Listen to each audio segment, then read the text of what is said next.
L'arquilleur des cités volantes, chapitre 34. La décision.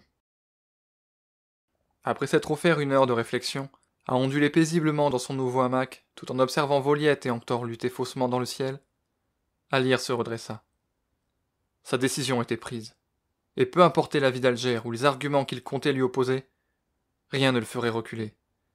La situation était trop grave, et ses doutes sur certains sujets trop ancrés pour le voir reconsidérer ces questions maintenant. L'arquilleur traversa donc les quelques dizaines de mètres qui le séparaient de la plage où Alger l'attendait, tourné vers l'infinité de la mer. Il n'allait certainement pas laisser ce gredin seul dans sa demeure, alors que tant de secrets et de trésors s'y cachaient. Même si Alyre s'apprêtait à lui faire de nouveau confiance, cette dernière se limiterait à l'affaire en cours. Ni plus, ni moins. « Bien, nous y voici donc » déclara-t-il alors que ses pieds atteignaient le sable blond. « Alors, sans quitter Alger, que penses-tu de tout ça ?» Ce qu'il en pensait, tant et tant, et bien plus encore. Il regarda un instant celui qui lui avait proposé de détruire les cités volantes. Une bien radicale solution pour répondre à une simple intuition. Pourtant, si Bamblek et sa famille se disputaient actuellement leur trône, leur grandeur et leur puissance potentielle, Agirassi réglerait bien des problèmes. J'en pense que tu es fou, trancha finalement Alyre. Il m'est impossible de considérer l'idée d'éradiquer toute trace de cette grandiose civilisation. Jamais je ne me lancerai dans une telle horreur. Toi qui portes le titre d'arquilleur, n'oublie pas qu'il ne se compose pas uniquement du mot pilleur. La colère grondait en lui, montant petit à petit et gonflant son cœur d'une rage sourde.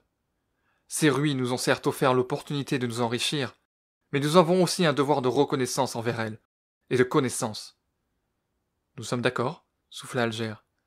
Nous qui sommes les seuls à pouvoir accéder à leurs secrets, poursuivit Alyre sur sa lancée, nous avons une responsabilité. Et cette responsabilité s'est muée en dette. C'est à nous qu'il incombe de les préserver, de les révéler, pas de les détruire. Nous sommes d'accord, répéta l'invité avec plus de fermeté. Nous sommes... Pardon ? Alger plongea son regard dans celui d'Alyre avec un sérieux sans équivoque. Je suis arrivé chez toi un peu paniqué, je l'avoue. Lorsque tu as parlé de Danléar, de sa destruction, j'ai alors vu une possibilité.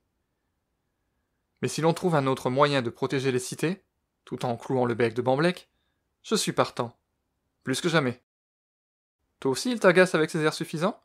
S'amusa Alyre. Et comment ? Ce sera donc une affaire entre arquilleurs ? Les deux hommes se serrèrent la main pour sceller ce pacte, en espérant qu'ils faisaient le bon choix. Allez, pressa le maître des lieux. Si cette course pour le trône est vraie, le temps joue peut-être contre nous.